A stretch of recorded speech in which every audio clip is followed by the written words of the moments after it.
Préparez-vous à découvrir les événements qui ont marqué la ville de Salem en 1692. Chapitre 1. Salem Village. Avant les accusations de sorcellerie à Salem Village dans le Massachusetts, les habitants du village vivaient dans une communauté étroitement liée, souvent marquée par des liens familiaux et religieux forts. La vie quotidienne était centrée sur l'agriculture, avec des fermes et des potagers. Les relations étaient généralement basées sur la confiance et l'entraide, mais il existait aussi des tensions, notamment en raison des différentes opinions religieuses et des conflits personnels. La communauté apparemment était soumise à des normes strictes, et puis un jour, tout a basculé. Chapitre 2. Les premières accusations. À la fin du XVIIe siècle, en janvier 1692, deux jeunes filles de Salem Village ont commencé à présenter des symptômes étranges. Avant de passer aux symptômes et accusations, qui étaient ces deux jeunes filles? Ces deux jeunes filles étaient Elizabeth Parris, âgée d'environ 9 ans, fille du ministre de la ville Samuel Parris, et Abigail Williams, âgée d'environ 11 ans, et qui était aussi la fille d'un ministre nommé Francis Williams.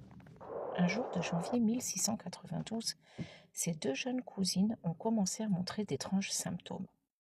Elizabeth Parris et Abigail Williams ont présenté des symptômes tels que des convulsions, des spasmes musculaires, des cris inexplicables, des comportements erratiques et des épisodes de catatonie.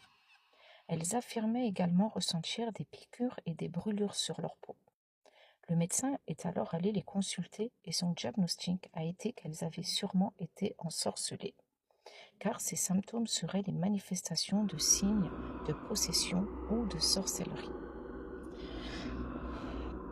Chapitre 3. Accusation. Suite à ce diagnostic qui a alimenté la peur chez les habitants, ceux-ci voulaient absolument des noms. Qui les aurait ensorcelés?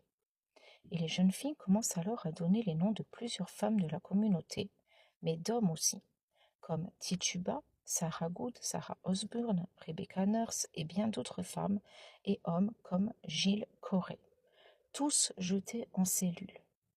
Chapitre 4. Le procès. Le 10 février 1692, le procès commence.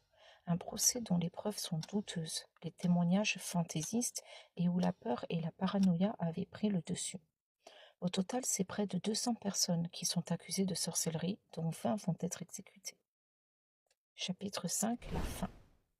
Le 29 mai 1693, le gouverneur du Massachusetts, William Phips,